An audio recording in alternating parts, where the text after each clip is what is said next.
ভারতীয় জনতা পার্টি দেউলিয়া রাজনীতি করে আর গুন্ডামি আর ফুলডোজারের রাজনীতি করে, ভায়োলেন্স তারাই তৈরি করেন। শ্যামপুকুরে প্রচারে তৃণমূল প্রার্থী শশী পাজা, সেই ছবি তুলে ধরবো আপনাদের সামনে। আর বিস্তারিতভাবে জানি, সরাসরি আমার সঙ্গে রয়েছেন প্রতিনিধি রনয় তিওয়ারি। রনয়, দেখতে পাচ্ছি শশী পাজা প্রচার শুরু করে দিয়েছেন, রবিবার শুরু প্রচার। আস্তে আস্তে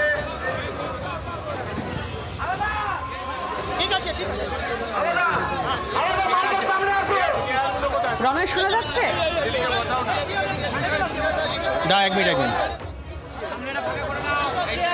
শ্যামপুকুরে প্রচারে নেমেছেন তৃণমূল প্রার্থী শশী পাজা। এর আগে আপনাদেরকে দেখালাম যেমন বিধাননগরের প্রচার পর্ব সাজছেন সুজিত বসু। এবার শ্যামপুকুরে ছবিটা দেখতে পাচ্ছেন যেখানে তৃণমূল প্রার্থী শশী পাজা। আমার সঙ্গে রয়েছে সরাসরি প্রতিনিধি রনয় তিওয়ারি। রনয়, প্রচারের ছবি দেখতে পাচ্ছি, রনয় কি ছবি উঠে আসছে? দেখো, শ্যামপুকুর বিধানসভা কেন্দ্রের তৃণমূল প্রার্থী শশী পাজা এই মুহূর্তে কলকাতা পুরসভার ২৬ নম্বর ওয়ার্ডের সেট বাগান সহ বিভিন্ন অলিগলি চষে বেড়াচ্ছেন। বলা যায় রবিবাসরীয় প্রচার তিনি সারছেন। এই মুহূর্তে দেখা যাচ্ছে শশী পাজা তিনি রয়েছেন এখানে, এবং বিশাল দেখা যাচ্ছে সমুদ্র, জনসমুদ্র বলা যায়। তৃণমূল কর্মী সমর্থক থেকে সাধারণ মানুষ প্রত্যেকে কিন্তু বাড়ি থেকে বেরিয়ে এসছেন। কি বলবেন, এটাকে কি জয় হিসেবেই দেখছেন আপনি? এটা স্বতঃস্ফূর্ত ভালোবাসা, মমতা বন্দ্যোপাধ্যায়কে স্বতঃস্ফূর্তভাবে আশীর্বাদ তার প্রতি এবং তার প্রতি আস্থা।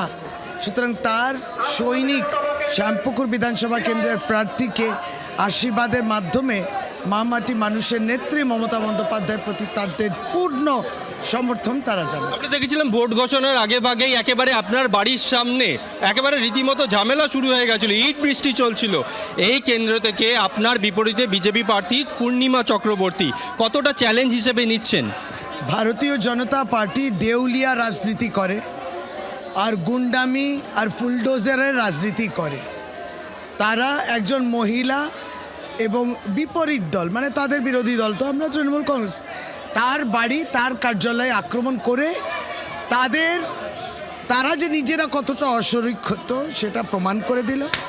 এবং বিজেপির এই তাবর নেতৃত্ব, তাদের যে ক্যাডারদের উপরে কোনো কন্ট্রোল নেই, নিয়ন্ত্রণ নেই, সেটাও প্রমাণিত।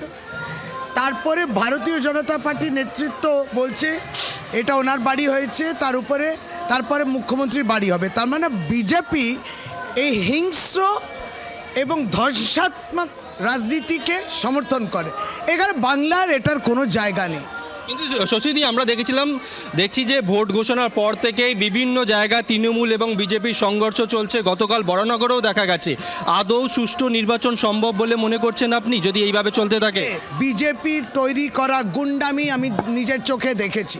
সুতরাং অন্যত্র তারা অরাজকতা করে, মুখে মুখে ফ্রি অ্যান্ড ফেয়ার বলে, আর বলে এখানে ভায়োলেন্স হয়, ভায়োলেন্স তারাই তৈরি করেন। দেখতে পাচ্ছি প্রচারে বেরিয়েছেন শশী পাজা, তিনি নিজেও আশাবাদী। ধন্যবাদ তোমাকে, প্রচারের দিকে নজর রেখো।